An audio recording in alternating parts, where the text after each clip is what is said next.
Buenas noches, es un verdadero placer estar con todos ustedes. Creo que la primera parte que escuchamos con Fernando, que nos hizo la gran relatoría de todas las vicisitudes que vivió Vladi, tanto fuera de México como aquí, nos complementa muchísimo, aunque con lo que ahora nos plantea Silvia, ¿no? Yo les quiero platicar que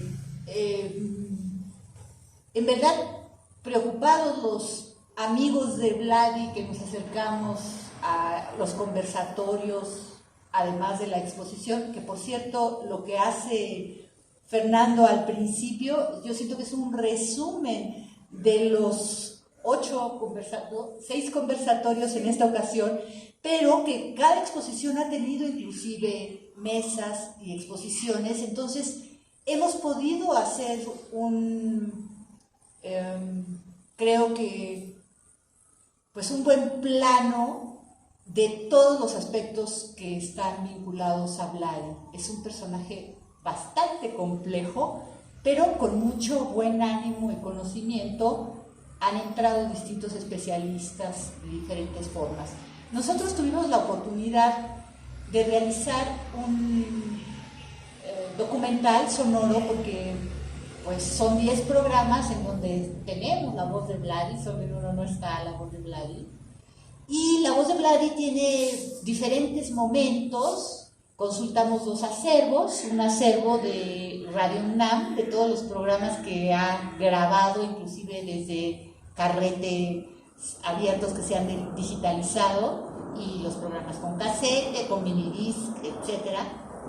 Y también otro acervo de uno de sus alumnos, Víctor Salomón, que fue mi pareja, y que yo me encontré en casa con varios discos que no sabía qué eran, y varios casetes que no sabía qué eran, y pues tremendas sorpresas porque nuestra mayor ilusión para realizar estos programas era que Vladi mismo platicara sobre sí, ¿no? Esto lo pueden consultar ustedes en la página de Radio UNAM, es www.radio.unam.mx. Pueden pescarle ahí la pestaña de los podcasts, y nuestro podcast, que se llama Vladi y su legado, de 10 programas, es la serie 399. También pueden entrar por cualquier lugar. Ahí decidimos que, bueno, efectivamente el dar a conocer, cuando asistimos felices a la magna exposición de San Ildefonso, Vladi, Revolución y Disidencia, el 9 de septiembre pasado, todavía en 2022, alegres un poco de todo lo que se podía proyectar, porque esto había sido pensado cuando el centenario de Vladi, en 2020, pero estábamos de pandemia, y quizás también esa pandemia hizo que muchas de las situaciones que se vivieron solo las conocieran muy pocos, porque como todos estábamos aislados, no sabíamos muy bien cómo estaba realmente el legado de Vladi y cómo estaba la casa estudio allá. Bueno, entonces, para poder hablar de esto, decidimos que teníamos que hacer primero, queríamos hacer el programa sobre toda esta situación, pero dijimos, no, primero tenemos que dar a conocer verdaderamente la importancia de Vladi. ¿Por qué? Porque vamos precisamente a encaminar a que todo el legado y la herencia que nos ha dejado pues tenga una valoración, ¿no?, por parte del gobierno y del Instituto Nacional de Bellas Artes y de todas las instancias culturales que puedan resguardar esto. Entonces, bueno, el primer programa se llamó ¿Quién es Vladi? El segundo, La Revolución y Vladi, porque Vladi nació en el seno de una revolución y Vladi hizo la revolución en la pintura. Esto lo hemos asimilado de alguna forma y de muchas maneras con los propios profesores, maestros de pintura que nos han hablado de todo esto, ¿no? El tercero habla de los cuadernos de Vladi. El cuarto, de los maestros e influencias, sus pasiones artísticas. Y nos vamos después a hablar de cada programa sobre distintas técnicas. Primero, para hablar de los murales de la Biblioteca Miguel Lerdo de Tejada, pues el fresco. Después, para hablar de las pinturas en gran formato, también de Caballete, grandes lienzos para hablar de la técnica veneciana. Después el 7º programa, ahí abarcamos el erotismo, lo que dicen muchísimo sus alumnos sobre todo y los críticos de arte, que si bien todo lo que hemos admirado es extraordinario, como este legado que tenemos en la biblioteca de la Miguel Lerdo de Tejada, que son 2.000 metros cuadrados de fresco y además 200 metros de temple óleo en distintos lienzos enormes, ¿no? Y que además podemos, esto se nos olvida, pero podemos abrevar de todo eso visitando el recinto, que sí está abierto como biblioteca de lunes a viernes, ¿no? Entonces, bueno, y después nos fuimos a Ruptura, rescatamos ahí de Radio UNAM varias sesiones con José Luis Cuevas, los programas de Raquel Tibol. El 9º programa regresamos un poco a tratar de hacer pues una síntesis previa, hablando de todas las revoluciones y todo, y el papel que para Vladi tiene el poder, ¿no? Esto que nos contaba Fernando, de cómo lo cuestiona constantemente y cómo toda la iconografía de Vladi, que nos hablaba también de esto Silvia, evoluciona de los 60 a los 70, 80 por lo mismo, y realmente uno pensaría que es como algo intuitivo y libre como lo es el propio Vladi, pero sin embargo todo está entremezclado, todo está trenzado, la política, la pintura, la filosofía, sus grandes amores al arte literario, por ejemplo, a Shakespeare, a Dostoyevsky, en fin, ¿no? Todo está trenzado, pues. Y en este último programa de la herencia artística abarcamos algunas cosas de las que hablaron tanto Fernando como Silvia. A mí me gustaría oír la voz de Vladi, en donde Vladi nos dice que no le gusta vender, que lo considera una vergüenza, que considera un acto espurio. Escuchemos.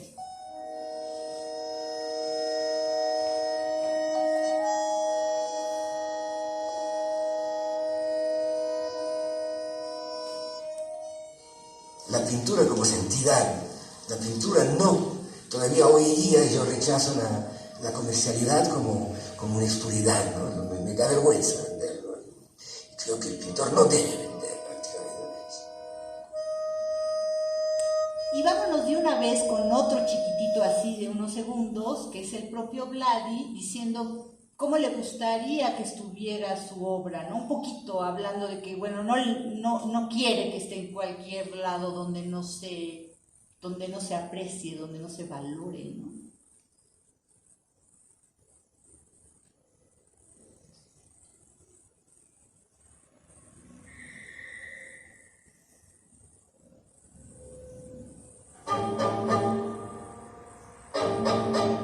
A mí me importa mucho si no hay un dibujo que esté bien colocado, no me gusta que se lo claven o que esté en el sótano o en un consulado.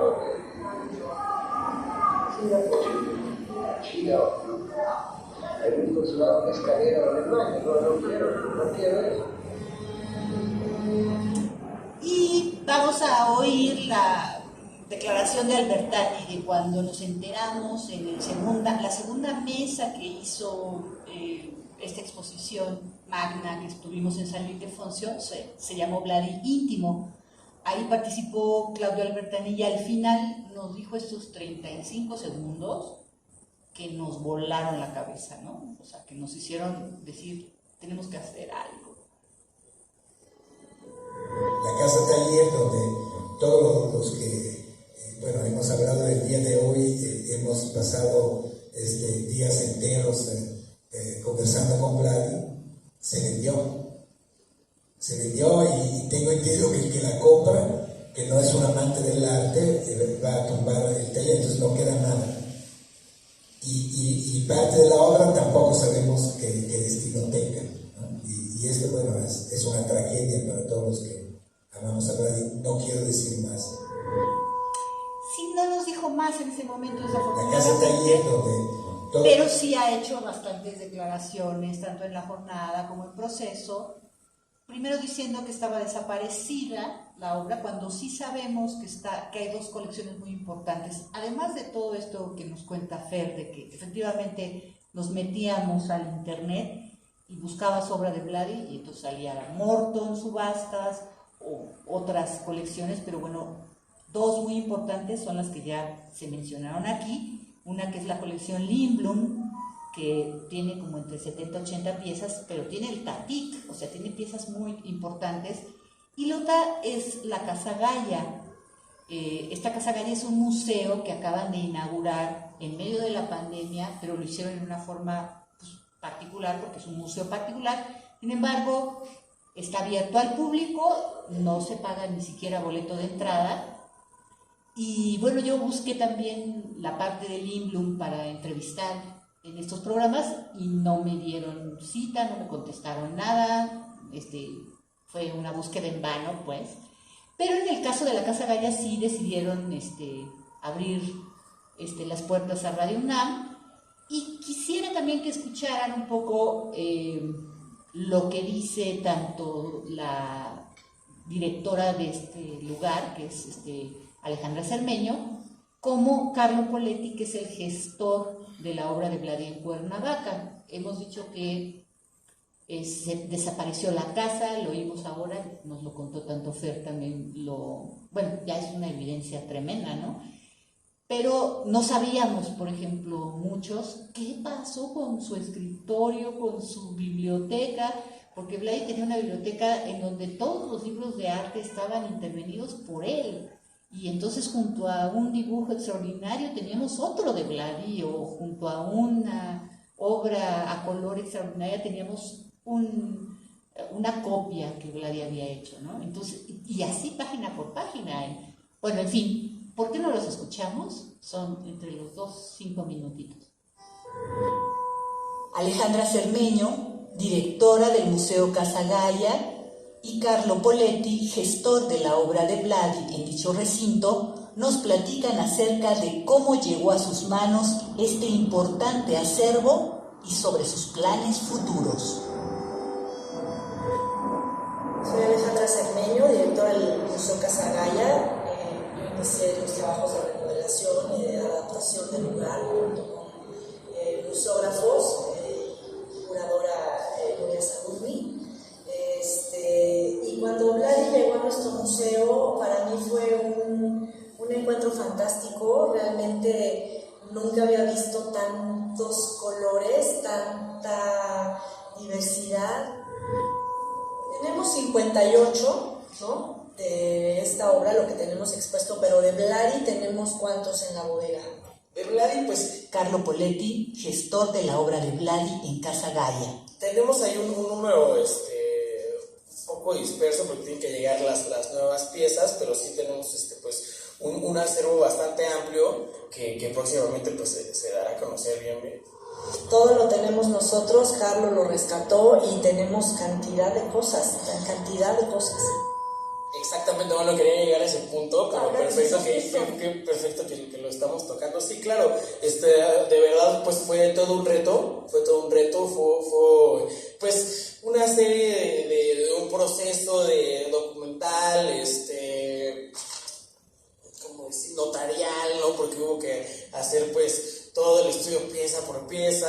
Hay una plataforma digital donde pues tenemos todo el conteo de las piezas que estamos pues en estudio. Realmente estamos justamente pensando cuáles van a estar expuestas aquí, pero el estudio de la obra va a seguir. Aún no tenemos una fecha clara, pero estén pendientes porque va a haber una sorpresa para todo lo demás, porque hay muchísimo que ver, como platica Alejandra, pues ya también estos objetos que no son tanto una obra, sino pues sus pinceles, sus pigmentos, ¿no? Su caballete, ¿no? También parte de que realmente crean todo el ambiente del artista, ¿no? Entonces, es algo formidable. Cuando Carlos lo sacó de allá del estudio, que lo quitaron del estudio, lo trajimos aquí, me pidió permiso, oye, déjame meter aquí las cosas, por favor. Cerramos un tiempo ese salón, le pusimos cintas, tuvimos aquí los murales, fue todo el rollo, de aquí se fueron a San Ildefonso, realmente fue una gran labor y mantenerlos aquí para mí era una responsabilidad impresionante, porque tenía aquí en el piso todos estos rollos, todos estos... Y Carlos venía cada rato a revisar que todo estuviera bien cuando ya se fueron al colegio de San Ildefonso. Todos respiramos y después guardamos todo lo del estudio. Efectivamente, el escritorio que está rayoneado, sí. Todo lo que mantiene el espíritu de Vladi está ahí y sientes la energía. Tú caminas entre todas sus cosas y puedes sentir toda esa energía, esa presencia. Entonces es algo muy interesante que vamos a poder en un futuro exponer para el pueblo de México, para el mundo entero.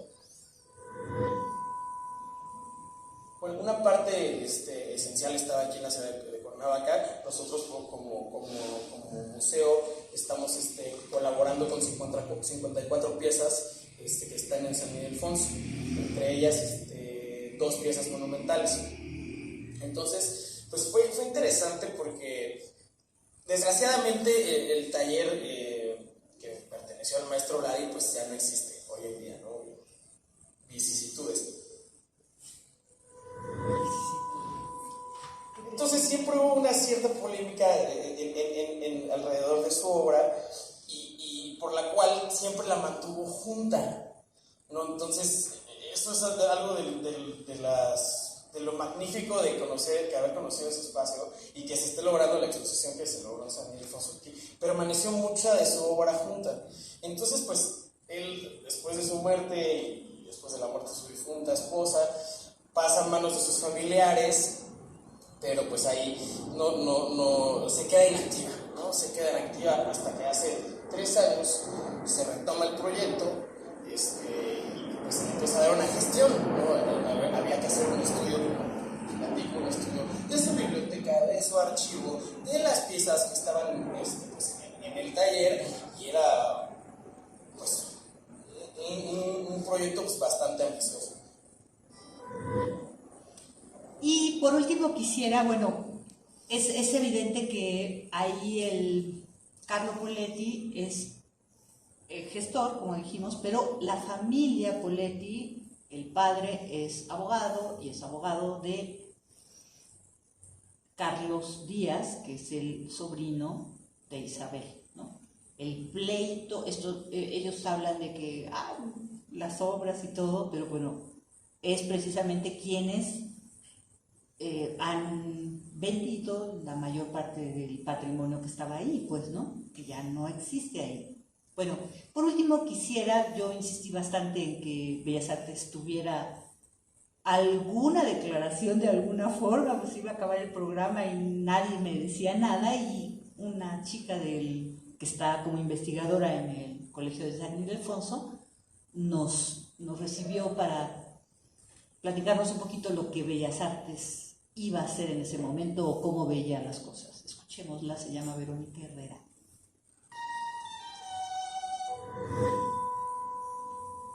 Pues mira, como te comenté, es una cuestión legal, se está en litigio, y mientras esta cuestión no se resuelva, lo único que podemos hacer ahorita es valorar lo que tenemos. Tenemos mucha obra, tenemos también la colección que estaba en AGN, que tampoco se había presentado desde 2006. Entonces vemos también la colección, hay una pieza de MUAC, también de coleccionistas particulares que nos están brindando, nos están confiando la obra, las de Sincropam, las del Centro Vladi. Fue en 2004 precisamente que hace esta donación, y que también el gobierno lo agradeció enormemente porque, y hasta la fecha sabemos que los presupuestos para cultura son muy limitados y que no es posible adquirir piezas, ¿no? Entonces, el hecho que Vladi tuviera esa generosidad con el pueblo que lo había acogido significó muchísimo, porque estaba realizando esta donación para que la obra no fuera dispersa, para que no saliera del país, para que se pudiera admirar. Él fallece en mayo de 2005, pero para ese momento ya había obra en Sincropan, que como comentamos también pertenece al INVAL. Entonces ellos tienen alrededor de 500 piezas y que por eso también pudimos ahorita solicitar ese préstamo de obra. Después hay un litigio, hay una cuestión también, una polémica en cuanto a estas piezas, como comentas lo que mencionó Claudio Albertani, de que ese estudio en Cuernavaca pues ahorita ya no se puede visitar, ya no está ahí. Es una polémica y como te comento es una cuestión ya más legal de dónde están esas piezas. Sin embargo, contamos también con estas que están del Sincropan, contamos con el Centro Vladi, que además es muy sintomático que un artista tenga un centro, ¿no? Como este centro de estudio, comentabas también los nuevos investigadores que están realizando esta obra, como Silvia, todos los que están involucrados a que este legado pueda seguirse estudiando, que se pueda mostrar, que se dé a conocer. En las cuestiones legales a veces uno no puede hacer nada. Pero lo que nos queda en nuestra cancha, desde nuestra trinchera, es poder dar a conocer ello, rescatar lo que se pueda rescatar, invitar a la gente a que lo conozca y hacer este tipo de iniciativas que se pueda difundir la obra del artista. Bueno, hasta donde tengo entendido, o sea, si bien es el naturalismo mexicano, creo que las leyes mexicanas no protegen obras de extranjeros. Al menos lo sabía por Carlos Mérida y en el mural que está en Ciudad Universitaria. No sé en el caso de Vladi qué habrá sucedido, pero bueno, sí, artistas como él no lo podemos catalogar.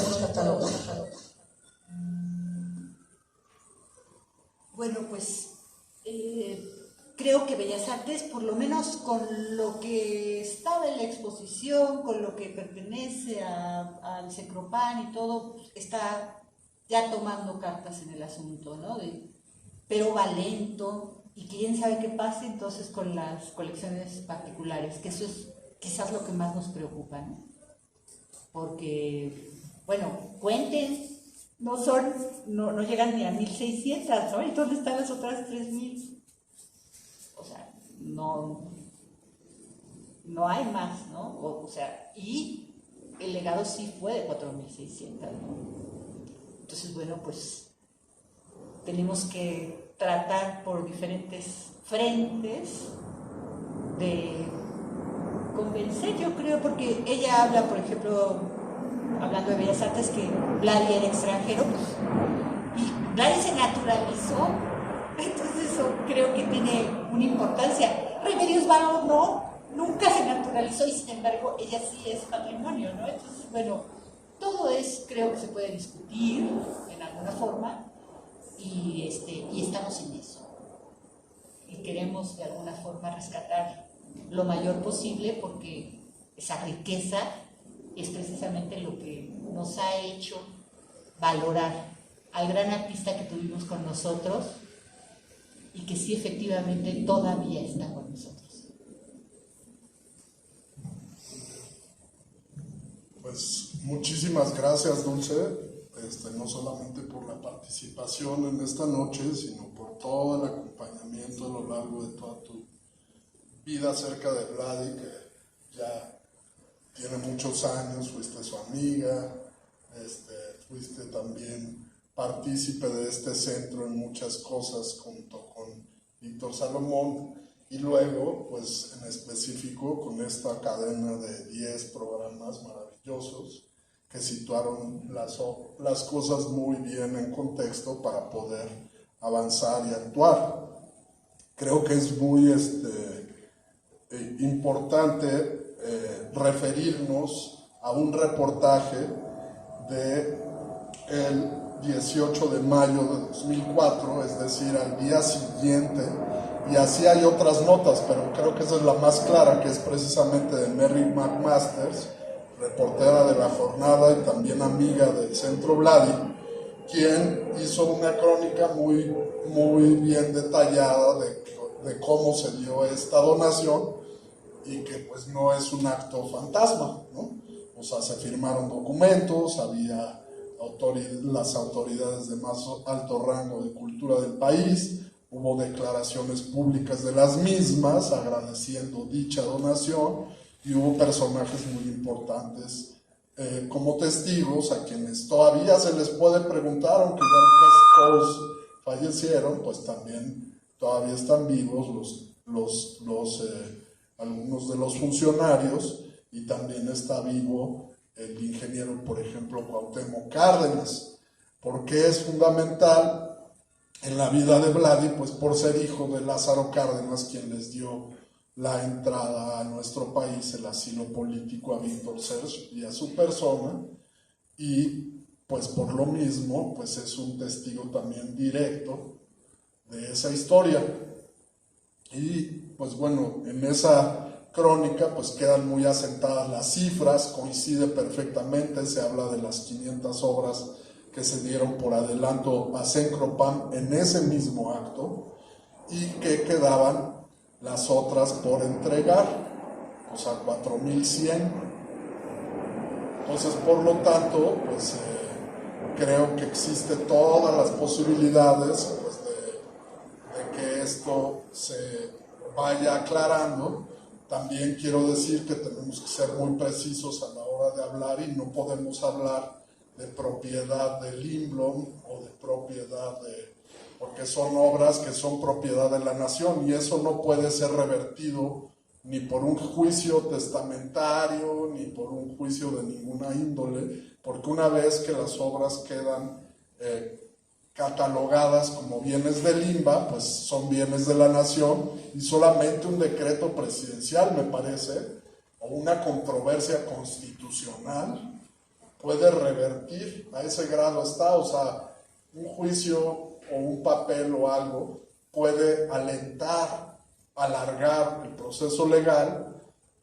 Un juicio por parte de los herederos de Isabel puede alargar el proceso, pero no lo puede nulificar porque pues son bienes de la nación, ¿no? Y entonces pues yo les pongo como ejemplo muy burdo, pues que no es lo mismo si tienes un choquecito contra un particular que si tienes un choquecito contra un poste, porque el poste pues es de la nación o de la ciudad y es un bien público, y por lo tanto te metes en un lío que puedes hasta ir a parar a la cárcel si no haces la reparación integral de los daños que está fijada en las leyes.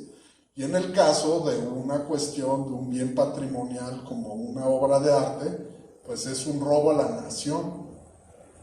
Y por lo tanto, quienes se quieren aventar ese cohete, pues están jugando con algo que no tiene una fácil manera, por más triquiñuelas legales que se hagan. Entonces, pues sí hay modos, y yo creo que vamos a ir teniendo, sí, pues lo que son desesperantes en la cuestión de las leyes, pues son los tiempos, pero en cuestión de que ya, a mí me parece que ya una vez que esta administración tomó la decisión, pues esto va a ir avanzando, y en ese sentido, pues hay que reconocer que fue la gestión también actual de la Universidad Autónoma de la Ciudad de México, la rectora Tania Rodríguez y su equipo, la gestión actual de difusión cultural y de todos los equipos que hemos trabajado desde Centro Vladi,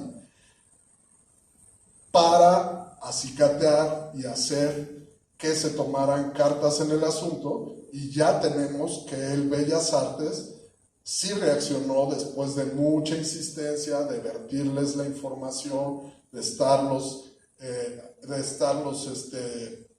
buscando para tener respuestas, puesto que todos los que estamos en esta mesa, por ejemplo, más las gentes que en esta universidad, pues ya hemos tomado a Vladi como bandera, porque es como el artista emblemático de esta universidad. Obvio que no es el único, y por estas salas han pasado muchos artistas y pasarán muchos más, pero es nuestro eje, nuestro emblema, y por eso lleva su nombre, nuestro centro.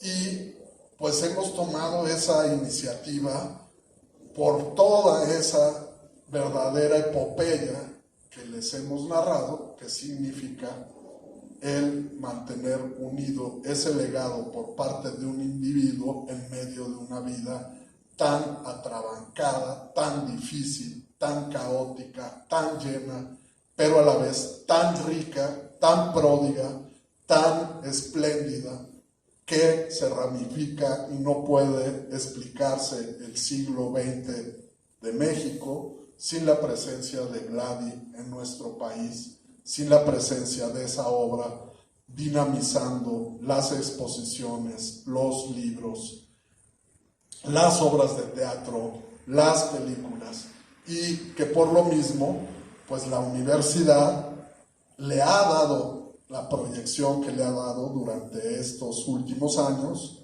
ha impulsado estas grandes exposiciones. El próximo año les vamos a dar la sorpresa de otra gran exposición también de Vladi, con obras monumentales y obras de distintas técnicas y formatos que jamás han sido mostradas, de colecciones tanto públicas como privadas, como de la propia lectura de las propias colecciones del Centro Vladi, que como les dijimos, pues también son infinitas, ¿no? Porque los cuadernos contienen 10,000 obras. Entonces, si de esas 10,000 obras se han enseñado 500 a lo largo del tiempo, pues son muchas. Y entonces tenemos oportunidad de refrescar muchísimo cada exposición con nuevas imágenes, con nuevos aportes técnicos, con nuevas ideas, con nuevas lecturas. Y pues eso exactamente es lo que vamos a continuar haciendo desde Centro Vladi, ya en una alianza absoluta con el INVAL, con las autoridades, y empujando siempre con todo este trabajo el que se siga avanzando hasta que el deseo de Vladi e Isabel se concrete y logramos tener reunidas en colecciones públicas el acervo que nos regaló este prodigioso pintor. Muchas gracias.